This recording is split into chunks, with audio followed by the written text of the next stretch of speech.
আমল এক প্রত্যেক অজুর পর কালেমা শাহাদত পাঠ করুন। আশহাদু আল্লা ইলাহা ইল্লাল্লাহু ওয়াহদাহু লা শারিকা লাহু ওয়া আশহাদু আন্না মুহাম্মাদান আবদুহু ওয়া রাসূলুহু। এতে জান্নাতের 8টি দরজার যে কোন দরজা দিয়ে প্রবেশ করতে পারবেন। সহিহ মুসলিম হাদিস নং 234। আমল প্রত্যেক ফরজ সলাত শেষে আয়াতুল কুরসি পাঠ করুন, এতে মৃত্যুর সাথে সাথে জান্নাতে যেতে পারবেন। সহিহ নাসাই সিলসিলা সহিহা হাদিস নং 972। আমল প্রত্যেক ফরজ সলাত শেষে 33 বার সুবহানাল্লাহ, 33 বার আলহামদুলিল্লাহ, 33 বার আল্লাহু আকবার এবং একবার লা ইলাহা ইল্লাল্লাহু ওয়াহদাহু লা শারিকা লাহু লাহুল মুলকু ওয়া লাহুল হামদু ওয়া হুয়া আলা কুল্লি শাইইন কাদির পাঠ করুন। এতে আপনার অতীতের সব পাপ ক্ষমা হয়ে যাবে। সহিহ মুসলিম হাদিস নং 1228। সেই সাথে জাহান্নাম থেকেও মুক্তি পেয়ে যাবেন, কেননা দিনে 360 বার এই তাসবিহগুলো পড়লেই জাহান্নাম থেকে মুক্ত রাখা হয়, আর এভাবে 5 ওয়াক্তে 500 বার পড়া হচ্ছে। সহিহ মুসলিম মিশকাত হাদিস নং 1803। আমল 4 প্রতিরাতে সূরামূলক পাঠ করুন, এতে কবরের শাস্তি থেকে মুক্তি পেয়ে যাবেন। সহিহ নাসাই সহিহ তারগিব হাকিম হাদিস নং 3839। সিলসিলা সহিহা হাদিস নং 1140। আমল 5 রাসূল সাল্লাল্লাহু আলাইহি ওয়াসাল্লাম এর উপর সকালে 10 বার ও সন্ধ্যায় 10 বার দরুদ পড়ুন, এতে আপনি নিশ্চিত রাসূল সাল্লাল্লাহু আলাইহি ওয়াসাল্লাম এর সুপারিশ পাবেন। তিবরানী সহিহ তারগিব হাদিস নং 656। আমল 6 সকালে 100 বার ও বিকালে 100 বার সুবহানাল্লাহিল আজিম ওয়া বিহামদিহি পড়লে সৃষ্টিকুলের সমস্ত মানুষ থেকে বেশি মর্যাদা দেওয়া হবে। সহিহ আবু দাউদ হাদিস নং 5091। হযরত জাবের রাত থেকে বর্ণিত, রাসূল ইরশাদ করেন, যে ব্যক্তি সুবহানাল্লাহিল আজিম ওয়া বিহামদিহি পাঠ করে তার জন্য জান্নাতে একটি খেজুর গাছ রোপণ করা হয়। তিরমিজি 3464। আমল 7 সকালে 100 বার ও সন্ধ্যায় 100 বার সুবহানাল্লাহি ওয়া বিহামদিহি পাঠ করলে কিয়ামতের দিন তার চেয়ে বেশি সওয়াব আর কারো হবে না। সহিহ মুসলিম হাদিস নং 2692। আমল 8 সকালে ও বিকালে 100 বার সুবহানাল্লাহ, 100 বার আলহামদুলিল্লাহ, 100 বার আল্লাহু আকবার এবং 100 বার লা ইলাহা ইল্লাল্লাহু ওয়াহদাহু লা শারিকা লাহু লাহুল মুলকু ওয়া লাহুল হামদু ওয়া হুয়া আলা কুল্লি শাইইন কাদির পাঠ করলে অগণিত সওয়াব হবে। নাসাই সহিহ তারগিব হাদিস নং 651। আমল 9 বাজারে প্রবেশ করে লা ইলাহা ইল্লাল্লাহু ওয়াহদাহু লা শারিকা লাহু লাহুল মুলকু ওয়া লাহুল হামদু উহাইয়ু ওয়া উমিতু ওয়া হুয়া হাইয়ুল লা আমুত বিয়াদিহিল খাইরু ওয়া হুয়া আলা কুল্লি শাইইন কাদির পাঠ করুন, এতে 10 লক্ষ পুণ্য হবে, 10 লক্ষ পাপ মোচন হবে, 10 লক্ষ মর্যাদা বৃদ্ধি হবে এবং জান্নাতে আপনার জন্য একটি গৃহ নির্মাণ করা হবে। তিরমিজি হাদিস নং 3428 3429। আমল 10 বাড়িতে সালাম দিয়ে প্রবেশ করুন, এতে আল্লাহ তাআলা নিজ জিম্মাদারিতে আপনাকে জান্নাতে প্রবেশ করাবেন। ইবনু হিব্বান হাদিস নং 499। সহিহ তারগিব হাদিস নং 316। আমল 11 জামাতে ইমামের প্রথম তাকবীরের সাথে 40 দিন সলাত আদায় করুন, এতে আপনি নিশ্চিত জাহান্নাম থেকে মুক্তি পেয়ে যাবেন। তিরমিজি সিলসিলা সহিহা হাদিস নং 747। সহিহ তারগিব হাদিস নং 404। আমল _12 প্রতি মাসের আয়ের একটা অংশ এতিমখানা বা মসজিদ মাদ্রাসা বা গরিব দুঃখী বিধবা ও দুস্থদের মাঝে দান করবেন, হোক সেটা অতি অল্প, এতে আপনি আল্লাহ তাআলার কাছে জিহাদকারীর সমতুল্য হবেন। সহিহ বুখারী হাদিস নং 6007। আমল 13 মহিলারা 4টি কাজ করবেন। 1 5 ওয়াক্ত সলাত, 2 রমজানের সিয়াম, 3 লজ্জাস্থানের হেফাজত, 4 স্বামীর আনুগত্য করুন, এতে জান্নাতের যে কোন দরজা দিয়ে প্রবেশ করতে পারবেন। সহিহ ইবনু হিব্বান হাদিস নং 4163। আমল 14 মসজিদে ফজরের সলাত আদায় করে বসে দোয়া জিকির পাঠ করুন এবং সূর্য উঠে গেলে 2 রাকাত চাশতের সলাত আদায় করুন, এতে প্রতিদিন নিশ্চিত কবুল একটি হজ্জ ও উমরার সওয়াব পাবেন। তিরমিজি তারগিব হাদিস নং 461। আমল _15 প্রতিটি ভালো কাজ ডান দিক দিয়ে বিসমিল্লাহ বলে শুরু করা। আমল 16 ঘুম থেকে উঠে ঘুমের দোয়া পড়া। আমল 17 বাথরুমে যেতে দোয়া পড়ে বাম পা দিয়ে প্রবেশ করা, বের হওয়ার সময় ডান পা দিয়ে বের হয়ে দোয়া পড়া। বিস্তারিত পড়ুন। আমল _18 অজুর পূর্বে মিসওয়াক করার অভ্যাস করা, অজুর শুরুতে এবং শেষে হাদিসে বর্ণিত দোয়া পড়া। আমল 19 ঘর থেকে বের হওয়ার সময় ডান পা দিয়ে দোয়া পড়ে বের হওয়া এবং প্রবেশের সময়ও ডান পা দিয়ে প্রবেশ করে সালাম দেয়া। যদিও ঘরে কেউ না থাকুক না কেন সালাম দেয়া সুন্নাহ, আল্লাহর হুকুম। যদি ঘরে কেউ নাকে তবে এই সালাম ঘরের ফিরিস্তাদের জন্য। আমল 20 মসজিদে ডান পা দিয়ে দরুদ ও দোয়া পড়ে ঢুকা এবং বাম পা দিয়ে দরুদ ও দোয়া পড়ে বের হওয়া। আমল 21 রাস্তার ডান পাশে চলার সর্বোচ্চ চেষ্টা করা, না পারলে ভিন্ন কথা। আমল 22 ফরজ সালাত শেষে হাদিসে বর্ণিত জিকির দুয়ার আমল করা, ফজর ও মাগরিবের পর সূরা হাশরের শেষ 3 আয়াত পড়া, 3 কবুল পড়ে শরীর দম করা ইত্যাদি হাদিসে বর্ণিত আমল করা। আমল 23 আজানের জবাব দেয়া, আজানের পর হাদিসে বর্ণিত দোয়া পড়া, হাত উত্তোলন না করে চলতে ফিরতে ছোট বড় সকলকে সালাম দেয়া, সালাম দিয়ে কথা শুরু ও শেষ করা, শুদ্ধভাবে সালাম দেয়া। আমল 24 জামা ও জুতা পরার সময় ডান দিক পরা এবং খোলার সময় বাম দিকে আগে খোলা, সম্ভব হলে হাদিসে বর্ণিত দোয়া মুখস্থ করে আমলের অভ্যাস করা। আমল 25 পানি খাওয়ার সময় 6টি সুন্নত ভালোভাবে মেনে খাওয়ার চেষ্টা করা। আমল 26 ভাত বা যে কোনো খাবার খাওয়ার সময় সমতল জায়গায় বসে দস্তরখানা বিছিয়ে বিসমিল্লাহ বলে দোয়া পড়ে খাওয়া, কিছু পড়ে গেলে তুলে ধুয়ে খাওয়া, খাওয়া শেষে আলহামদুলিল্লাহ পড়া। আমল 27 ঘুমানোর আগে সূরা মুলক তিলাওয়াত করা, 3 গুল ইখলাস, ফালাক ও নাস পড়ে 3 বার শরীর দম করা, ঘুমের দোয়া পড়া, আয়াতুল কুরসি পড়া, সূরা কাফিরুন পড়ে ডান কাত হয়ে শোয়া। আমল 28 ঘুমের মাঝখানে কোন খারাপ স্বপ্ন দেখলে উঠে বাম পাশে 3 বার থুতু ফেলা এবং আউযুবিল্লাহি মিনাশ শাইতানির রাজিম করে আল্লাহর কাছে শয়তানের হাত থেকে পানাহ চাওয়া। আমল 29 আত্মীয়তার সম্পর্ক রক্ষা করা, কেউ যদি চায় যে তার মূলধন বৃদ্ধি করা হোক এবং বয়স দীর্ঘ করা হোক, তবে তাকে বল সে যেন আত্মীয়তার সম্পর্ক রক্ষা করে। বিস্তারিত পড়ুন। আমল 30 2টি পবিত্র হারামে মক্কা ও মাদিনা সালাত পড়া। আমার এই মসজিদে সালাত পড়া অন্য কোথাও 1000 বার সালাত পড়ার চেয়ে উত্তম। শুধুমাত্র মসজিদুল হারাম ছাড়া এবং মসজিদুল হারামে সালাত পড়া অন্য কোথাও 100,000 বার সালাত পড়ার চেয়ে উত্তম। বিস্তারিত পড়ুন। আমল 31 জামা আতে সালাত পড়া। জামা আতে সালাত পড়া একাকী সালাত পড়ার চাইতে 27 গুণ বেশি মর্যাদার। বিস্তারিত পড়ুন। আমল 32 ঈশা এবং ফজর জামা আতে পড়া। যে ব্যক্তি ঈশার সালাত জামা আতে পড়ল সে যেন অর্ধেক রাত ইবাদত করল, আর যে ব্যক্তি ফজরের সালাত জামা আতে পড়ল সে যেন পুরো রাত ইবাদত করল। বিস্তারিত পড়ুন। আমল 33 নফল সালাত বাসায় পড়া। ফরজ সালাত ছাড়া মানুষের সালাতের মধ্যে সেই সালাত উৎকৃষ্ট যা সে ঘরে পড়ে। বিস্তারিত পড়ুন। আমল 34 জুন আর দিনের ইবাদতগুলো পালন করা। যে জুনি আহর দিনে গোসল করে, তারপর প্রথম খুতবার পূর্বেই উপস্থিত থাকে, পায়ে হেঁটে আসে, ইমামের কাছে বসে এবং মনোযোগ দিয়ে খুতবা শুনে ও কোন কথা না বলে, তাহলে প্রতিটি পদক্ষেপের বিনিময়ে 1 বছর সালাত পড়া ও রোজা রাখার সমান সওয়াব পাবে।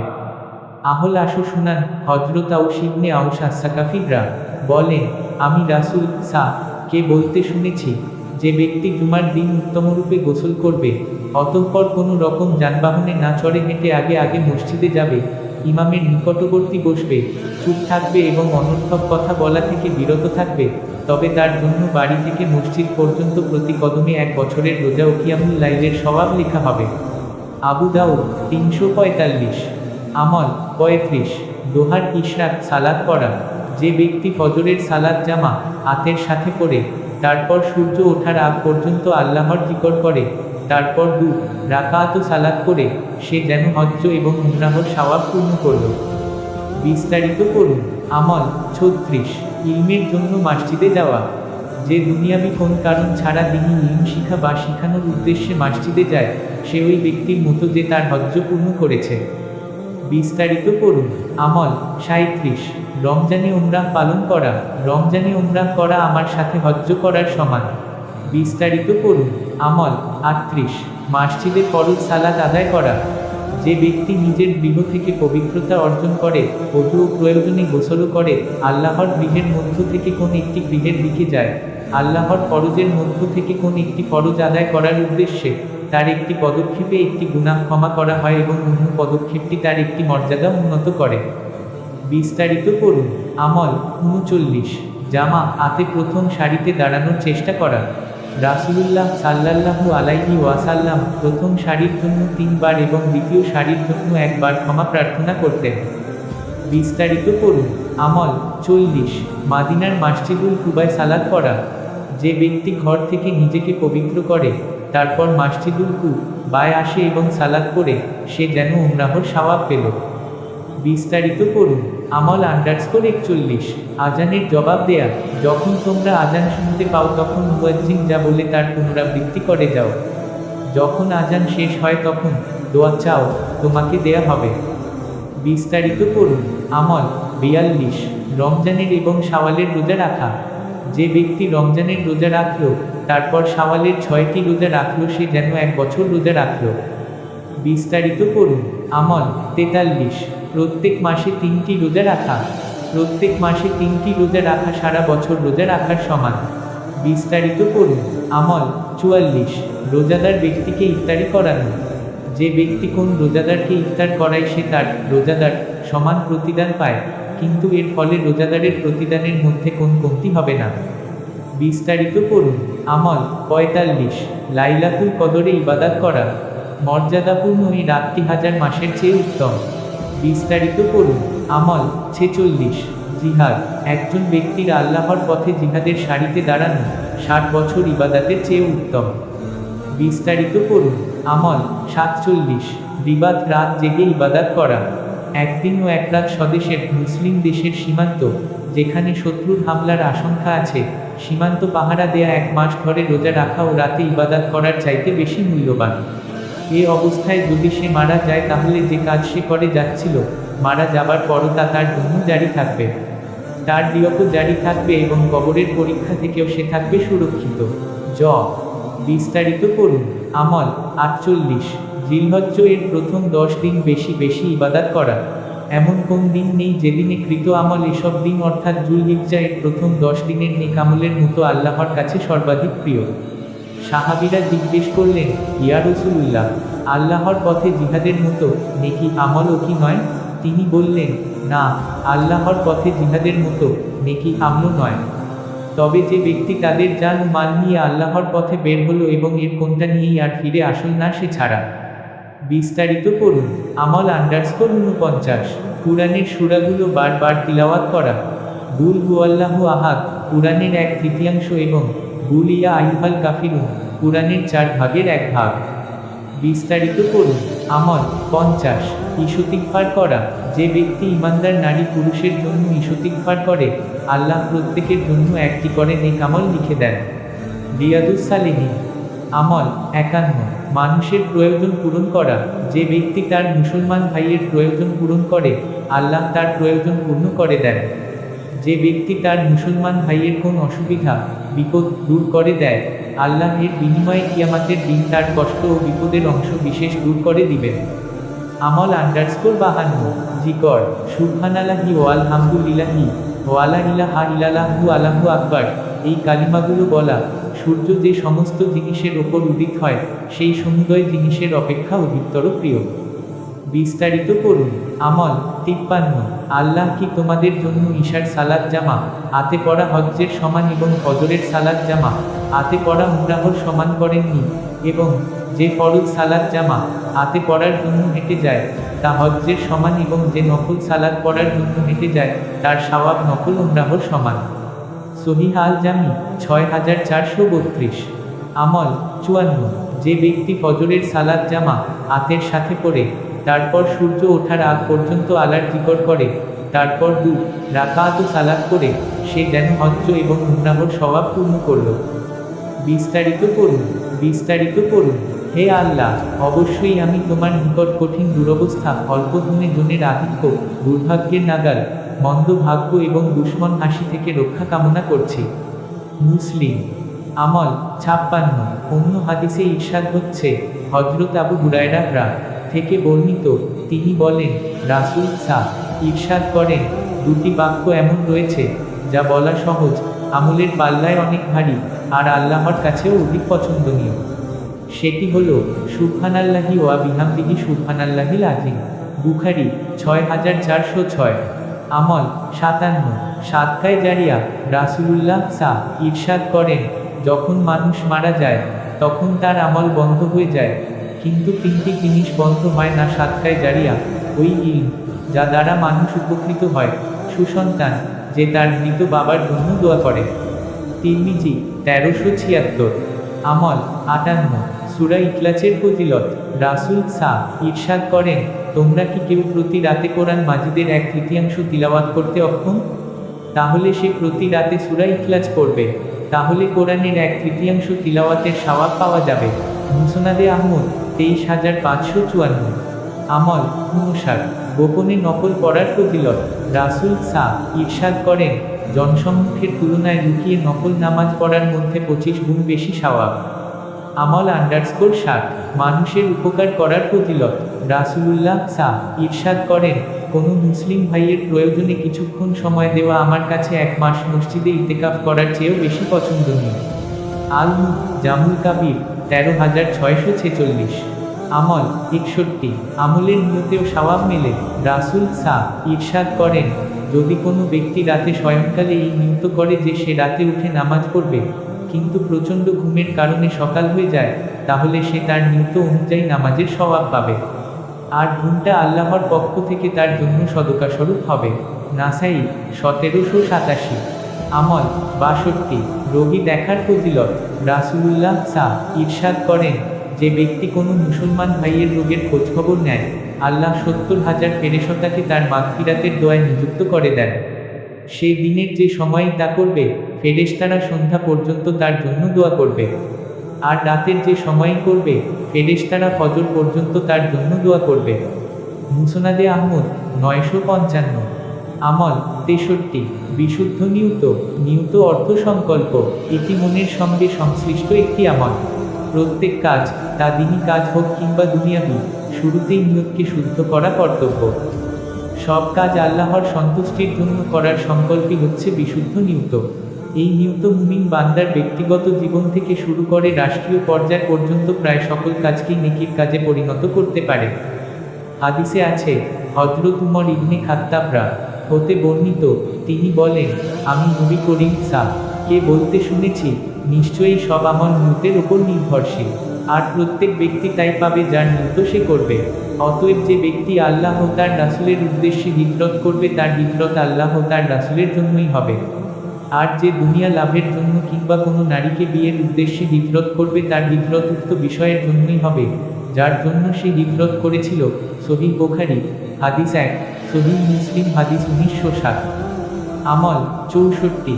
আবু জার রাসমাইলি থেকে রিওয়ায়েত করেছেন যে, রাসূলুল্লাহ বলেছেন, 3 ব্যক্তির সাথে রোজ কিয়ামতে আল্লাহ পাক কথা বলবেন না, তাদের দিকে দৃষ্টিপাত করবেন না, তাদেরকে পবিত্র করবেন না, আর তোদের জন্য রয়েছে ভীষণ আযাব। রিওয়ায়েতকারী বলেন, তিনি এই আয়াতটি 3 বার পড়লেন। আবু জার রাসমাইলি বললেন, ইয়া রাসূলুল্লাহ, তারা কারা? তিনি বললেন, তারা হলো, যে ব্যক্তি টাকনুর নিচে কাপড় ঝুলিয়ে পড়ে, যে ব্যক্তি দান করে খোঁটা দেয়, এবং যে ব্যক্তি মিথ্যা শপথ করে মাল বিক্রি করে। মুসলিম ঈমান পর্ব 195। আমল 65। হযরত নবী করিম বলেছেন, কোনো সৎ কাজকেই কখনো তুচ্ছ জ্ঞান করবে না, যদিও তা হয় তোমার ভাইয়ের সঙ্গে হাসিমুখে সাক্ষাৎ। সহিহ মুসলিম। কারণ এই ধরনের সহজ আমলের মধ্যেও অনেক সময় নিহিত থাকে অনেক প্রাপ্তি ও পুরস্কার।